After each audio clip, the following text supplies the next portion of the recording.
On a warm summer night in 1992, 3 women disappeared from a quiet home in Springfield, Missouri.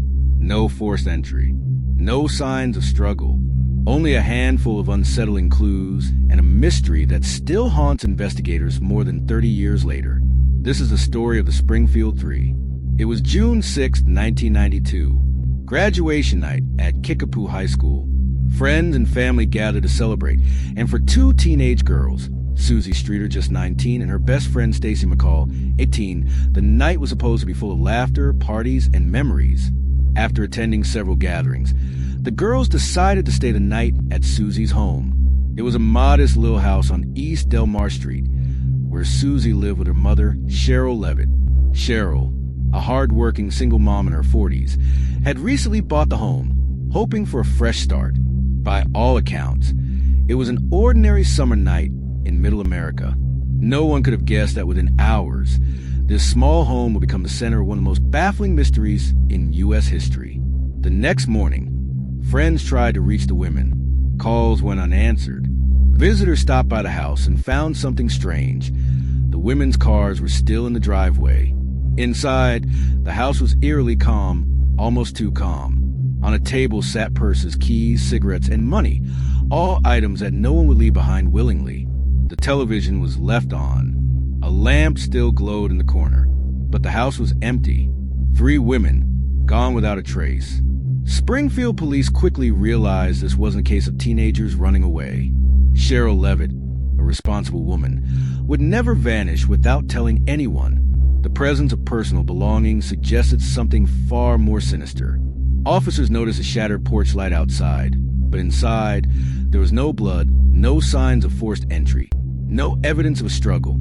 Whoever entered that house may have been someone the women knew, or someone who left no trace at all. One of the strangest details came from the answering machine. Investigators later learned that messages had been deleted after the women vanished. Who deleted them? And what was on those calls? As days turned to weeks, the case grew colder. Hundreds of leads poured in, but none provided answers. Rumors swirled. Some believed the women had been abducted by a stranger. Others suspected someone closer to home. One name repeatedly surfaced: Robert Craig Cox, a convicted kidnapper and suspected serial killer. Cox had lived in Springfield at the time, and later hinted to journalists that he knew what had happened to the women. Yet he refused to give details, claiming he would reveal the truth only after his mother's death. Then came an eerie rumor that spread through town, a tip suggesting the women's bodies were buried beneath a parking garage at a local hospital. Ground-penetrating radar even detected 3 possible anomalies beneath the concrete, but officials ultimately refused to tear the structure down, and the theory remains unproven. The years passed, but the mystery only deepened.